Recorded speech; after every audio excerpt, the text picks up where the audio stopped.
It is Wednesday, May 20th, and we're moving full steam ahead with cruise news.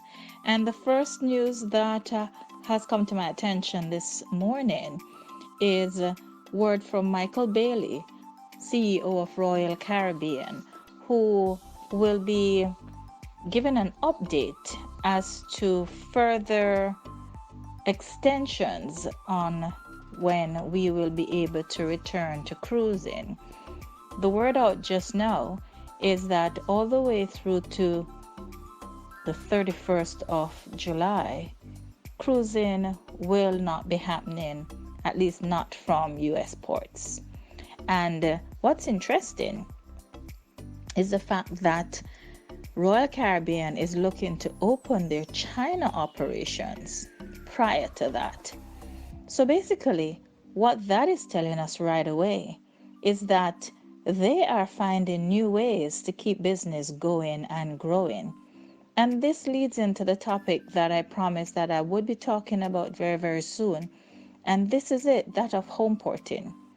Now, I am still a little bit bewildered, maybe I shouldn't be, but I am, that a country like Jamaica, who has been approached more than once on the whole issue of homeporting, has not taken this up in the way that we could or should.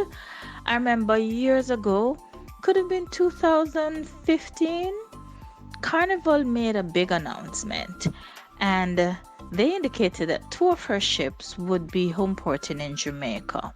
The Dream was one of them. And I also remember that some dredging of that facility would need to happen to facilitate this. And one word that came out of the then government was that as a cargo terminal, there was a greater financial benefit to the island than if homeporting was considered. And I imagine that the draft for cargo ships would not require dredging. So, to my knowledge, and of course I'm happy to be corrected, this activity never happened. And what I'm sure is that there was no homeporting that happened in Jamaica, at least not for the size vessels that needed to. The first homeport situation in Montego Bay came a few years ago, maybe 5-7 years now. Time certainly flies. And that was with the Greek vessel from Louis Cruises. At the time, they were doing a 7-night rotation. That itinerary circumnavigated Cuba. It was rich, and they changed the brand, they changed the name to Celestial Cruises, but of course it's still the same company. They're from Greece. And so at the beginning of the winter season, somewhere in November into December, the vessel would come over to Jamaica. The branding and the logo and the colors and everything were updated to represent Celestial Cruises. They had their business development officer come down to Jamaica and got all of the agencies involved. But of course, being a North American agency based in Jamaica, we were in on the action from the get-go and having the benefit of dual registration. Anyway, that is just one of those things that we can do because we're registered here in Jamaica, and of course we're registered with another network in the States. So be that as it is, we were double dipping, and double dipping for me is always very, very good. Now, what that caused was that both locals and persons who came to Jamaica for whatever reason were able to get onto Celestial Crystal and sail to Cuba. They were doing Cienfuegos, Havana, Santiago de Cuba, and am I leaving anything out? I know they were doing Santiago de Cuba, Cienfuegos, Havana, and maybe Holguin. But that was some time ago. I remember doing several cabins, and it was a lot of fun. Persons really enjoyed it. Unfortunately, volume dictates activity, and I imagine it did not really sell as well as it could, and so they pulled out. And of course, because I have an inside look on the whole scenario, I know that Celestial Cruises looked to reposition itself, and so that issue of home porting in Jamaica was released. And on the heels of them becoming based locally, the Chewy brand introduced in short order their 7 night sailing to the Caribbean, and the idea basically had UK residents flying into Jamaica. Now I'm not sure how many people are aware, but TUI has major stake in several hotel chains in Jamaica. Rio Churius was one of them. Not sure what that relationship has been now post refurbishing, but certainly they had a huge share in the Rio Uchurus property, as well as Charisma with the Azul Sensotori in Negril. And so a lot of charters were coming in from TUI. They have their own flights, they have their own ships, they have their own hotels, they have their excursion company. So it's a full service company. And Jamaica has been an amazing place for them to do business. Now, with the Morella discovery, that has been a relatively new acquisition, because prior to this they had an older ship, a Greek ship as well, and it was really old and dingy. They did as best as they could. It was a smaller ship, and so of course as the demand and the request grew, they realized they had to improve their capacity, and so their sister company, Royal Caribbean, actually sold them a ship, which is a 900 cabin ship, larger, more passengers, minimum not quite 2,000, but minimum 1,800, 2 people to a cabin. And so the capacity increase was amazing. Now, if you think about it, even though we are selling the Morella Discovery to Jamaicans as a no visa required opportunity, they were not the largest groups of sailors on this ship. Basically, we were getting the overflow, those cabins that probably were not selling very well, or, a block of cabins that they did their numbers and realized would not go as hard, as fast. And they did not want dead inventory. And so, they got it contracted out. And of course, with our sources, we can get cabins through our other wholesalers across North America. So it was a win-win situation. However, we have not explored home porting in a big way.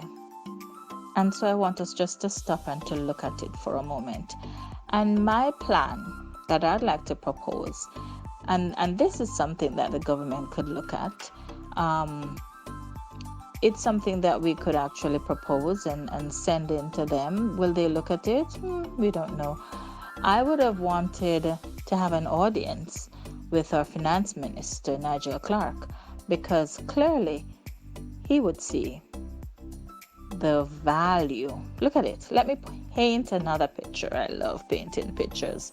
So my starter proposition is for Jamaica to have 10 ships sailing 10 months, home porting in Jamaica, doing 4 and 7 night itineraries. This is a no-brainer. What does this mean? This means that with at least, and I have scoped out the ports, and I know the ones that can do it. Falmouth is perfect. It is a wonderful place because it is set to have all the activities that would be needed for home porting to take place. I want us to start, and I said Minister Clark, simply because I'm thinking of the economic value of home porting to Jamaica. apart from persons flying into Jamaica, and as agents, we encourage our clients to get to their port at least a day in advance. And this is where I'm looking at it. With all that the CDC has said and all of the barriers to sailing from the US ports, I would say all the way into 2021, middle of 2021, if I might dare make a prediction, we still have 300 and odd, close to 400 ships or maybe more that need to start moving. Now, can you imagine? Jamaica takes 10 ships out of that lot. You're home porting here. So this is your base. This is where you're going to come. This is where you're going to refuel. We're talking about not only refueling for transportation needs, but refueling the vessel for everything the ship needs. You're pulling in companies like Caribbean Producers, Jamaica Producers, Select Brands, Grace Kennedy, Lasco Foods, Excelsior. Oh my goodness, I don't even know all the food brands. This is a ready market for tons and tons and tons of food every 4 and 7 days. We're talking about the farmers. We would never have a farming challenge. We might have a supply and demand challenge, but if you can imagine, our farmers would now have another outlet. And with Alexia or Alex that they have put together for farmers to indicate what crops they have and what's the quantity and all of that, you're talking about us starting farming every square inch of this country to be able to supply all the natural stuff, the lettuce and the sweet potato, the pop chow and the seasonings, the spices, and husbandry. We already have a huge deficit in meat, even for the hotel trade. Can you imagine if we got into sheep rearing, and so now we have all different types of lamb chops and sheep product. If we got into seriously raising pigs, from suckling pigs all the way up to the full mature animals, endless possibilities. Chicken, every small farmer in Jamaica raising chicken would now have an outlet. And these are just the things I can think of.